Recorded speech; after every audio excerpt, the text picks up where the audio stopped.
Have you ever stopped to ask the question, what am I working toward in life? I mean, just ask yourself, why do you get out of bed every morning to do the things you do in the course of a typical day? A lot of businesses and churches will draft up what are called mission statements to try and answer that question on an organizational level. They also use purpose statements and vision statements, and some go further than that. They'll draft up a set of core values. I'm not going to bore you with all the nuanced differences between those different things, but for the sake of this video, I'm just lumping them all together to talk about those written summaries that serve as a kind of 30,000-foot view of what that particular group of folks are working toward. For example, Chick-fil-A's mission and vision statement are to be America's best quick service restaurant at winning and keeping customers, and to glorify God by being a faithful steward of all that is entrusted to us, to have a positive influence on all who come in contact with Chick-fil-A. I think that's a pretty decent business objective. I guess the big question is, how useful is that? I mean, at the end of the day, does it really make any difference at all if a company's purpose and mission and vision is thought through and written out? I found it very interesting to learn, still using Chick-fil-A as an example, that when their employees were asked what difference it made to them, what their company's objectives were, 71% said it made a big difference in motivating them in their work. In fact, the majority of the employees said they felt Chick-fil-A's overall trajectory as a company was one of the reasons why they applied for a job there in the first place.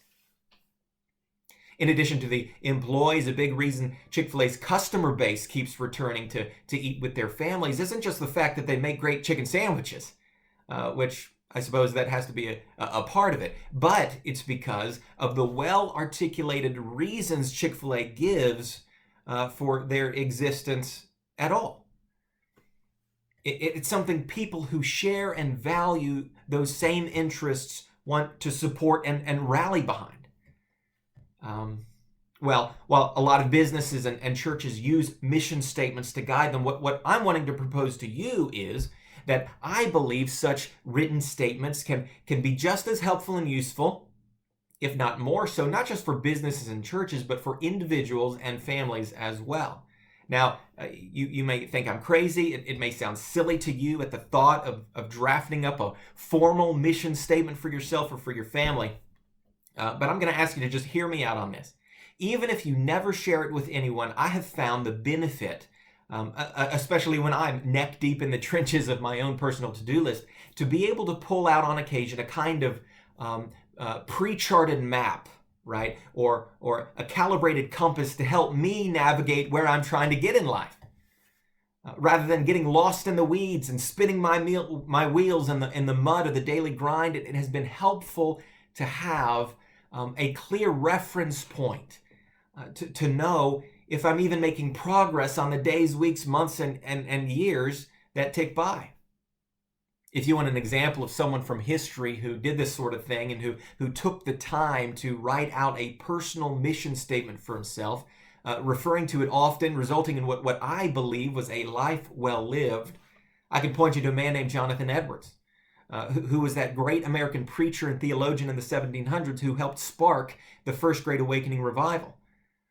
Actually, I could point you to many different figures in history who, at one point in their life, sat down and wrote out contemplative statements defining their understood purpose for living. But Jonathan Edwards is a great example because Edwards didn't just draft up a short 2 or 3 sentence overarching mission for himself. He ended up fleshing out that over some 70 personal resolutions as a detailed guide, really for every moment of his day. Of course, a person doesn't have to outline 70 different resolutions, but I want to share with you his first resolution that I imagine served as a starting place for all the others. He wrote, "Resolved that I will do whatsoever I think to be most to God's glory, and my own good, profit, and pleasure in the whole of my duration, without any consideration of the time, whether now or never, so many myriads of ages hence, resolved to do whatever I think to be my duty and most for the good and advantage of mankind in general, resolve to do this, whatever difficulties I meet with, how many and how great soever. That may be a really old-fashioned way of saying things, but hopefully you can see the overall direction Edwards tries to point himself in. He commits himself to live his life chiefly for God's glory and to carry that out regardless of his circumstances in a way that best serves his fellow man.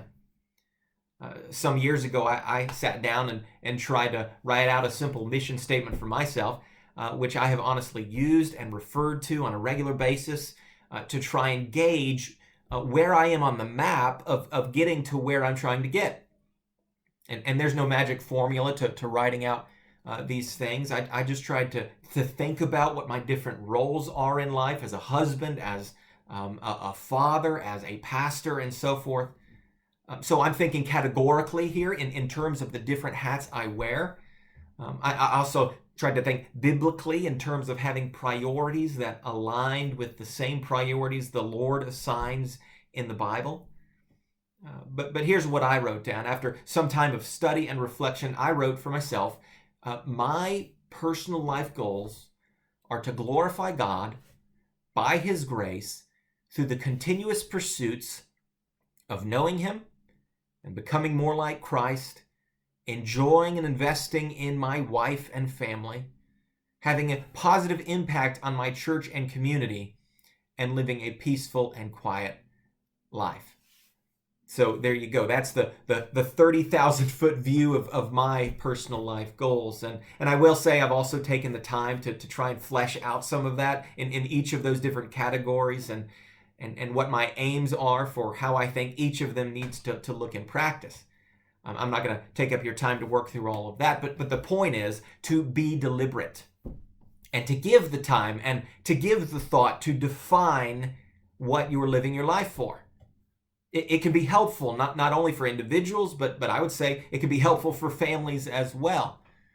Since this is a homesteading channel, I can go ahead and say that having a clearly written out purpose or mission or vision for the homesteader can be particularly helpful, since the homesteading family is in the unique position of their family being their business. As entrepreneurs, it only makes sense to have a strategic objective of some kind in place. And the purpose for this isn't just to have something to slap onto a brochure if you're a business, or to bury away in a nightstand drawer as an individual, but to use it. To use it, again, as a regular point of reference, to remind you and to motivate you in thinking about what your life is all about. I've particularly found it useful to tuck it away with my notebook planner, which has my annual calendar and my running to-do list in. Because here's what I do with it. As I'm scheduling things out, as I'm taking on new projects, as I'm even budgeting things out in my personal finances, I'm able to look back on this personal mission statement to check, does this thing that I'm thinking about scheduling, that I'm thinking about working on, that I'm thinking about investing in, does this thing fit within my overarching mission? Does this activity, this opportunity, this investment make sense in what I'm trying to get done with my life?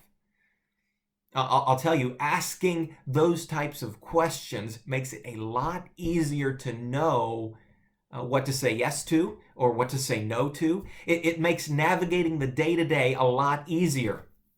Or maybe I shouldn't say easier, maybe a better word than that is it makes things a lot simpler, because life can still be hard. Life can still feel like we are laboring in the trenches, but at least we know the direction we're digging in, right? And we're not cursed. We haven't cursed ourselves with a life of aimlessness and uncertainty. So here's my advice. My advice is go and get a piece of paper and start writing out a purpose or a mission or a vision statement of some kind to help you define what you are working toward in life. And then keep that written statement close by. Refine it as you need to, as time goes by, as the Lord continues working in your heart and your mind, and you receive better clarity, hopefully as you're studying your Bible. But then use it. Use it as a tool to help guide you in your scheduling, in your projects, in your budgeting, in your relationships. Don't be aimless, but be deliberate. Well, I hope something I've said here serves you and your family. For more videos like this, I invite you to go ahead and subscribe to our channel, as I am aiming to be deliberate in putting out more content as an effort. I'm hoping to serve you. So stay tuned for that, and thank you for watching.